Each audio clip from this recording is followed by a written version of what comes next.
नमस्कार, जय हिंद मित्रों। आप सभी का स्वागत है गौतम आईएएस अकेडमी के इस यूट्यूब प्लेटफॉर्म पर। अभी एमपीपीएससी प्रीलिम्स 2025 की परीक्षा हुई और उसके बाद कुछ बच्चों ने बहुत ही अच्छी न्यूज़ सुनाई कि भाई उनका सिलेक्शन लगातार हो रहा है।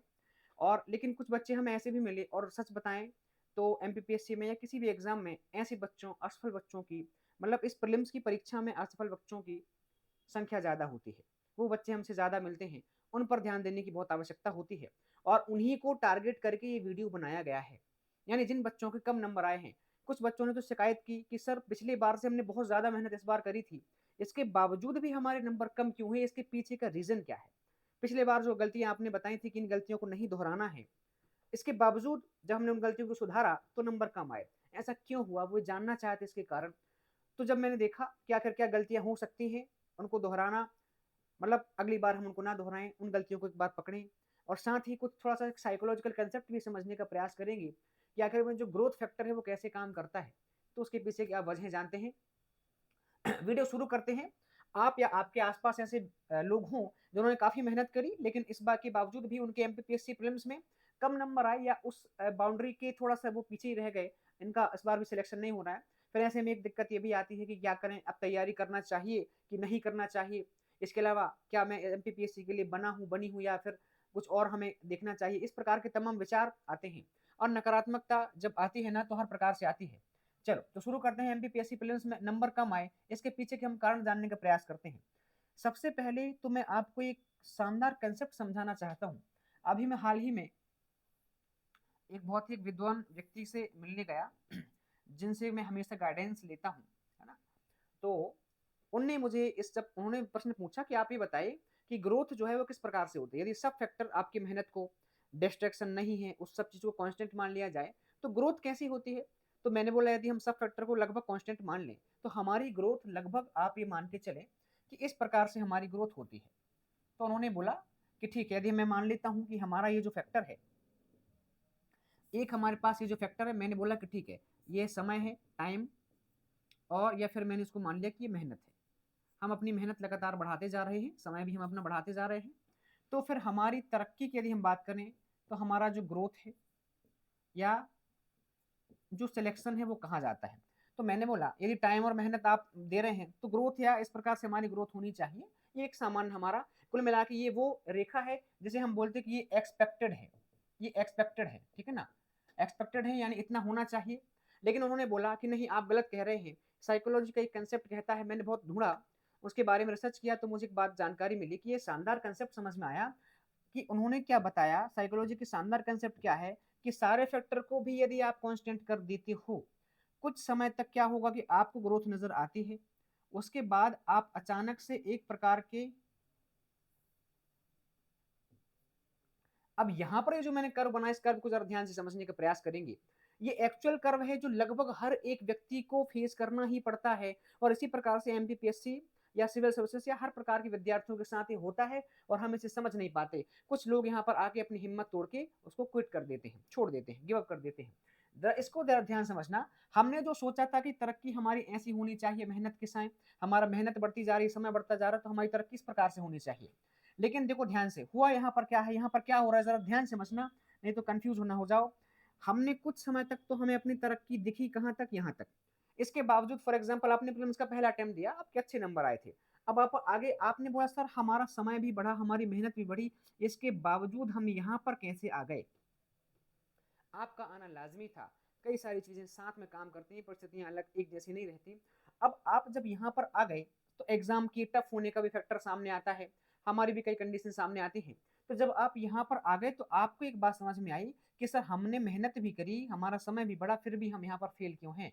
क्योंकि आप लगभग अभी यहाँ पर आप स्टैंड कर रहे हैं, आप यहाँ पर हैं। यदि आप थोड़ी-सी मेहनत और करेंगे, जैसे आप थोड़ी-सी मेहनत आप और करते हैं, आप यहाँ तक आते हो, तो यहाँ से आपको अचानक से एक पीक देखने को मिलेगा और आप एक्सपेक्टेड ग्रोथ वाली लाइन को टच कर जाएँगे और उससे आगे निकल जाएँगे। इसका बात समझो। अधिकांश आप मान के चलो कि 70% लोग इस स्थिति में आके अपनी तैयारी को छोड़ देंगे। वो प्लान बी, प्लान सी पर आ जाएँगे। हालाँकि प्लान बी, प्लान सी के बारे में सोचना चाहिए। अपने आस-पास परिस्थितियों को ध्यान में रख के, वो भी एक अच्छा विकल्प है। लेकिन यदि आपके पास समय है, ऊर्जा है, यदि आप लगा सकते हैं, संसाधन हैं, तो आपको लगाना ही चाहिए।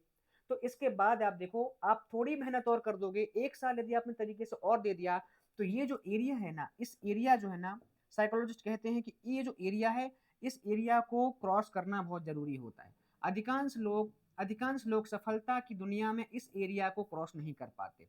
ये जो एरिया है ना, यानी कि हमारी एक्चुअल जो हमने ग्रोथ है, एक्चुअल जो हमारी ग्रोथ ये वाली है, और जो एक्सपेक्ट किया था वो, इसके बीच के ये जो अंतराल इतना सारा, इस अंतराल में लोग फंस के रह जाते, उलझ जाते। तो आपको थोड़ी मेहनत और बनानी है, जल्द ही वो समय आएगा, आप तुरंत अपने एक्सपर्ट ग्रोथ की तरफ में चले जाएंगे। आपने हमेशा टॉपर्स के साथ ही सुना होगा कि वो लगातार समय तक तैयारी करे, एक समय के बाद एकदम जमीन को टच कर गए, उनका कॉन्फिडेंस, उनका मोटिवेशन सब धरा का धरा रह गया, और जब उन्होंने गिव अप नहीं किया तो अचानक से उनको पीक देखने को मिला। ये पीक यहीं से शुरू होता है मित्रों, ठीक है। तो ये तो साइकोलॉजिकल कंसेप्ट हो गया। अब इसके बाद एक चीज और बताएं, मतलब कहने का मतलब ये है कि निराश होने की जरूरत नहीं है। आप अभी इस गेम में हैं, जैसे ही आप इसको क्रॉस करते हो, आप तुरंत में आप तरक्की के मार्ग पर दोबारा चल पड़ेंगे, और अगली बार आपके निश्चित रूप से अच्छे नंबर आएंगे, बशर्ते कि आपको गिव अप नहीं करना है, अपनी मेहनत को बना के रखना है। ये तो हुआ ज्ञान यहाँ समाप्त। अब थोड़ा सा और देख लें कि हम जो पेपर दे के आए उसमें हमें क्या करने की आवश्यकता है। उसको जरा हम देखते हैं कि हमें क्या करने की आवश्यकता है।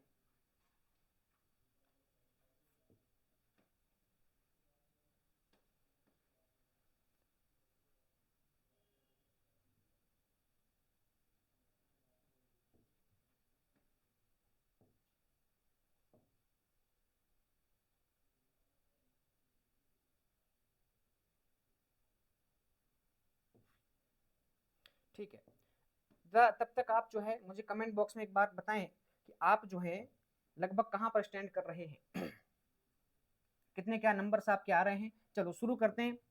अभी जो लोग एमपीपीएससी प्रीलिम्स की परीक्षा दे के आए हैं, अब आप जो पेपर दे के आए हो, आपको देखो किन किन फैक्टर पर विचार करना है, जरा ध्यान समझें। सबसे पहले आपको क्वेश्चंस की, जो आपके पास में 100 क्वेश्चंस हैं, उनकी एक लिस्ट बनानी है। ये लिस्ट बहुत ज़्यादा इंपॉर्टेंट है। इस लिस्ट में क्या होगा, देखो ध्यान से। सबसे पहले तो आप उन प्रश्नों को चिन्हित करें जो एकदम 100% आपके सही हैं, यानी कि जो आप एकदम, आपको लगता है कि नहीं वो एकदम हम आर के आए थे और हमसे बन रहे थे। मैंने बोला सही है कि नहीं, आपको ये देखना कि आपसे ये प्रश्न बने हैं, नंबर वन। इनकी आप चिन्हित करें कि ये कौन कौन से प्रश्न हैं, उनको आप चिन्हित करें। दूसरा फैक्टर जो आपको देखना है कि आप ये बताएं कि इनमें ऐसे कौन से प्रश्न हैं, ऐसे कौन से क्वेश्चंस हैं जो रिवीजन की कमी की वजह से रह गए, जिनमें रिवीजन की कमी रह गई, रिवीजन की कमी रह गई देखने को मिलती है, यानी कि वो आपके कंटेंट में है लेकिन आप रिवाइज नहीं कर पाए प्रॉपरली, इस वजह से वो रह गए। तीसरा सेक्शन आपको ये देखना है कि कुछ प्रश्न ऐसे भी होते हैं जहां पर सिली मिस्टेक्स हो जाती हैं, है ना। जहां पर सिली मिस्टेक्स यानी कि कुछ हमसे गलतियां हो जाती हैं जानबूझ के, मतलब कई प्रकार से हो सकता है कि आपके जो गोले हैं वो आपके गोले गलत भर गए हों, या फिर हो सकता है कि गोले ऊपर नीचे भर गया हो, सी का डी लग गया हो। कई प्रकार से गलतियां होती हैं, जब प्रेशर दबाव होता है ना परीक्षा का, तो कुछ गलतियां हो जाती हैं। कई बार हो सकता है कि ऊपर वाला प्रश्न सही करने के चक्कर में नीचे वाले में गोले भर दिए, कई प्रकार की चीजें होती हैं। तो सिली मिस्टेक्स जो उस समय होने वाली, तो आप मान के चलो कितना भी बड़ा कोई ना कोई योद्धा, उससे लगभग 2 से लेके 5-6 तक आसपास आपको सिली मिस्टेक देखने को मिलती है, ठीक है। उन क्वेश्चन को देखो कि कितने क्वेश्चन में सिली मिस्टेक्स हुई, उनको लिखो। इसके बाद में आप आ जाओ चौथे नंबर पर। अब एमपीपीएससी कुछ इस प्रकार के प्रश्नों को भी देती है जो कुल मिला के मैं अपनी भाषा में लिखता हूं, जो एकदम सिर के ऊपर से निकल गए आपके, उनकी लिस्ट बनाओ। अब देखो ध्यान से, मैं आपसे एकदम बहुत जेन्युइनली बोल रहा हूं, आप में से 90% लोगों ने पेपर देने के बाद उसका विश्लेषण नहीं किया होगा, नहीं किया होगा। और यदि आपने नहीं किया है तो आप एक अच्छी पंक्ति कतार में सबसे पीछे खड़े हुए नजर आते हैं, आप लगभग मान के चलें। चलो कोई गलती नहीं हुई है, दोबारा से विश्लेषण शुरू करते हैं। एनालिसिस करने का तरीका यह होगा कि अपने क्वेश्चंस को 4 सेगमेंट में बांटें। अब यहाँ पर क्यों बोल रहा हूँ क्यों बांटें। नंबर 1, जो आपने सही करे हैं उनसे आपको ये पता चलेगा कि हाँ ये प्रश्न मैंने सही करे, यानी ये टॉपिक मेरे अच्छे हैं। अब वो क्वेश्चन देखो कि सर आए तो थे लेकिन हम उनका प्रॉपर तरीके से रिवीजन नहीं कर पाए, ये हमारे कंटेंट में कहीं ना कहीं लिखे हैं। अपना कंटेंट उठाओ, पॉलिटिक क्वेश्चन है तो पॉलिटिक कंटेंट उठाओ, जहां से आपने पढ़ाई करी थी वहां ढूंढो क्या पॉलिटिक प्रश्न वहां से है। एनवायरमेंट का, साइंस का, हिस्ट्री का, ज्योग्राफी का क्या प्रश्न वहां से आया हुआ है और आपके रिवीजन ना करने से गलती हो गई, इसको चिन्हित करो। सिली मिस्टेक हुई, अब आप ध्यान से समझेंगे। यदि रिवीजन की कमी, सिली मिस्टेक्स, इन प्रश्नों की संख्या लगातार लगभग 10 प्रश्न से ज़्यादा है, 10 प्रश्न से ज़्यादा आ रही है, तो आप एक मान के चलो कि आपका स्कोर 60 आ रहा था या 70 आ रहा था, तो वो 80 तक भी जा सकता था। 75 आ रहा था, 85 तक भी जा सकता था, क्वेश्चंस तक जा सकता था। इसका मतलब ये हुआ कि अब 10 क्वेश्चन से यदि ज़्यादा हैं और आप मान के चलो कि 10 क्वेश्चन और आपके लगा देते तो आपका सिलेक्शन हो जाता। तो आपको सबसे ज़्यादा काम कहाँ करने की आवश्यकता है? रिवीजन पर। नहीं, आपने बोला कि सर इसके बाद भी सिलेक्शन नहीं हो रहा है, इसका मतलब कि आपने सिलेबस कवर नहीं किया है, आपको पूरा प्रॉपर सिलेबस कवर करने की आवश्यकता है। बिल्कुल सिंपल सी बात है। आप अधिकांश समय पाओगे आपकी 2-3 गलतियाँ नज़र आती हैं। नंबर 1, आपने सिलेबस को पूरे तरीके से कवर नहीं किया। आपने 10 यूनिट को पूरे तरीके से कवर नहीं किया, ये पहली गलती हो गई। दूसरी गलती क्या हो गई? आपने ठीक तरीके से रिवीजन नहीं किया, जिस वजह से आपके कुछ प्रश्न गलत हो गए। तीसरी बात, आपने मॉक टेस्ट की प्रैक्टिस नहीं करी, इस वजह से आपको बहुत सारी सिली मिस्टेक्स हो गई। आप प्रेशर को हैंडल नहीं कर पाए, टाइम मैनेजमेंट को हैंडल नहीं कर पाए, बनते प्रश्न आपसे गलत हो गए, बनते प्रश्न आपसे छूट गए और आपने पेपर अटेम्प्ट करने का गलत तरीका अपनाया। जब आप इन सारे फैक्टर को सुधारोगे, तो आप पाओगे कि आप अगली परीक्षा में एक सही स्थान पर खड़े नज़र आते हैं और आपका सिलेक्शन होगा, डेफ़िनिटली होगा। बस आप इतना करके देखो, आप 4 सेगमेंट में। और एक बात और बता दूँ मैं आपसे, यदि जितने भी लोग वीडियो देख रहे हैं, उनमें से 70% लोग इसके बावजूद ही नहीं करेंगे, वही 70% लोग बाहर हो जाएँगे। इस बात को तय मान लो। अब जो 30% लोग इस बात को फ़ॉलो कर लेंगे, उनको आइडेंटिफ़ाई करेंगे कि सर ये प्रश्न गलत हुए, इनको देखेंगे कि अच्छा विचार विश्लेषण करेंगे कि हाँ, ये गलती हुई। वो बच्चे अगली बार इन हो जाएँगे और ये 70% जो लोग नहीं एग्ज़ीक्यूट करेंगे, दोबारा शिकायत करते हुए रह जाएँगे। तो मैं आपसे उम्मीद करता हूँ, आशा करता हूँ, आप इन चारों सेगमेंट को अच्छे से एक बार देख लो, अच्छे से समझ लो और आप विचार करके देखो, आप डेफ़िनेटली इनको सुधारो, कमियों को, अगली बार आपका एग्ज़ाम 100% क्लियर होगा। होगा ही होगा, देयर इज़ नो ऑप्शन, होगा ही होगा, आप निश्चिंत रहें, ठीक है ना? बस इस पे आपको काम करना है। एक चीज़ और बता दूँ, ठीक है, कि जिनका एग्ज़ाम निकल गया वो क्या करें? तो भाई सामान्य-सी बात है, मेंस की तैयारी करें यार, है ना? अच्छा, यहाँ पर एक फैक्ट और ऐड करना चाहूँगा मैं, इसको बहुत ध्यान से ऐड करना चाहूँगा। क्या होता है, बहुत से लोग मान के चलते हैं कि सर प्रीलिम्स में तो 1 साल डला हुआ है, अब हम क्या करें? क्या प्रीलिम्स की ही तैयारी में लग जाना चाहिए या मेंस को लेके चलना चाहिए? देखो, अच्छे से समझ लो इस बात को, बिना मेंस की तैयारी करे प्रीलिम्स में बहुत अच्छा स्कोर आप नहीं कर सकते। बहुत गजब का फैक्ट है, यदि आपने मेंस की सही तरीके से तैयारी नहीं करी है, तो आप प्रीलिम्स में बहुत अच्छा स्कोर नहीं कर पाएँगे। केवल प्री पढ़ के प्री निकालना बहुत मुश्किल है। यानी कि आपको प्री के साथ मेंस की तैयारी करनी ही करनी चाहिए और पहले प्री, पहले मेंस फिर प्री। तो इस बार ध्यान रखो, जिनने जो हुआ है सो हुआ है, वो सब चलने दो, सुधार करेंगे। आप प्री प्लस मेंस दोनों की तैयारी करें। आने वाले लगभग 5 महीनों तक आप मेंस के अच्छे से नोट्स बनाएँ, 5-6 महीनों में आप अच्छे से नोट्स बनाएँ मेंस के, साथ में प्री और मेंस के कॉमन टॉपिक्स को पढ़ते हुए चलें, ठीक है? और उसके बाद अपन दोबारा से प्री पर सेगमेंट दोबारा से शिफ्ट हो जाएँगे, ठीक है? मेंस की स्ट्रैटेजी क्या होनी चाहिए, कितना महत्व रखता है, इसके बारे में हम अगले वीडियो में चर्चा करेंगे, ठीक है? उम्मीद करता हूँ चीज़ें आपको समझ में आई होंगी, ठीक है? Thank you so much. मिलते हैं अगले वीडियो में, तब तक अपना और अपने आस-पास के लोगों का ध्यान रखें। जय हिंद। Thank you.